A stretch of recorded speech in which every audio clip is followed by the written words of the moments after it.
ازيكم عاملين ايه؟ يا رب تكونوا بخير. هنكمل مع بعض مخبوزات العيد، وهنعمل مع بعض النهارده كحك العيد بطريقة سهلة وبسيطة. والطريقة دي انا متعودة اعمله بيها على طول، وبإذن الله على طول ناجحة. اول حاجة حضرتها كيلو من الدقيق، وعليه على طول هنضيف عليه نص كيلو سمنة. الكيلو بتحطي عليه نص كيلو.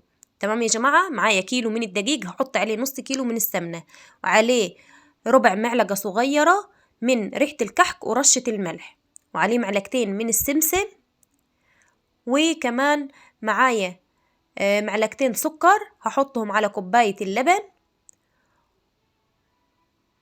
وهحط عليه الخميرة، كيس خميرة ما يعادل معلقة كبيرة. هقلبهم واركن كوباية لبن دافي ده يا جماعة، هركنه على جنب لحد ما يختمر معايا، وتكون السمنة بتاعتي اتقدحت. معايا ربع معلقة صغيرة من البيكنج باودر. ادي السمنة بتاعتي بعد ما اتقدحت، حاجة ما شاء الله زي ما انتوا شايفين كده. شايفين الطرطشة؟ هي دلوقتي بتحمر السمسم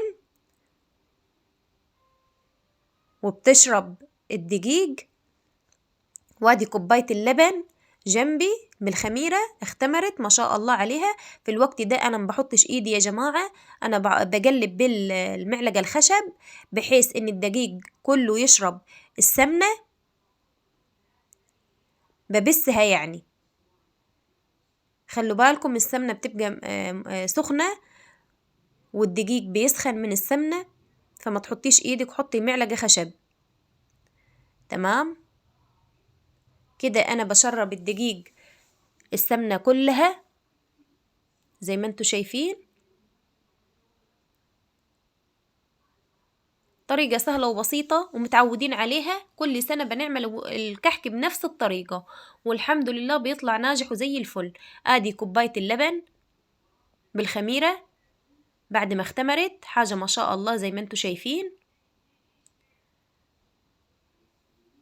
كوباية اللبن دي دافية زي ما قلنا يا جماعة.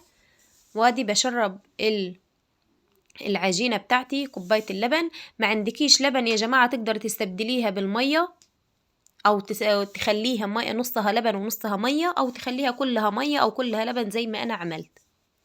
المتوفر عندك اعملي. اللي عايزين نعرفه إن كيلو الدقيق بياخد نص كيلو سمنة.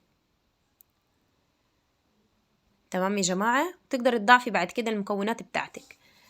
أنا بنجز في الوقت بتاعي، فببس العجينة بتاعتي زي ما انتوا شايفين كده، بحيث إن كل شوية دقيق يشربوا السمنة بتاعتي زي ما انتوا شايفين. حاجة ما شاء الله عليها. بحضر المكابس بتاعتي، انا بعمل بالمكبس يا جماعة، ما بعملش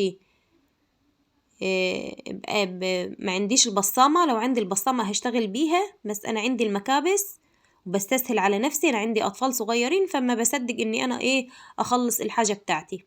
التسوية يا جماعة بتدخليه بتسيبيه ربع ساعة بعد ما تقطعيه يخمر، وبعد كده بتدخليه الفرن على نار عالية.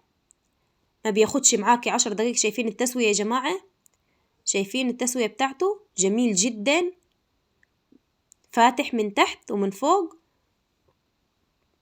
ودايب دوب ما شاء الله عليه. شايفين؟ حاجة جميلة جدا. ما بياخدش اي وقت في الفرن يا جماعة. اول ما تحس ان هو خلاص كده لمي نفسه معاكي، الكحكاية لمت نفسها معاكي، تهدي النار. ما بياخدش ربع ساعة في الفرن يا جماعة وبيكون طلع. تخرجيه وتسيبيه، ما تحركيهوش من الصينية يا جماعة. لو حركتيه من الصينية قبل ما يبرد هيتفتفت معاكي. سيبيه لما يبرد خالص حتى تحركيه من الصينية، وبعد ما بيبرد خالص او تاني يوم حتى تقدر تحطي عليه السكر البودرة زي ما انتوا شايفين كده. ادي دايب دوب وقلبه مستوي من جوا. حاجة ما شاء الله عليه، وكان طعمه جميل جدا. ما تنسوش يا جماعة لو عجبكم الفيديو تشتركوا في القناة وتفعلوا زر الجرس اللي بيشوفني لأول مرة، ولايك وشير يا جماعة للفيديو.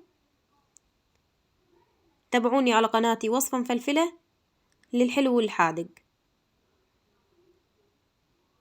مع السلامة.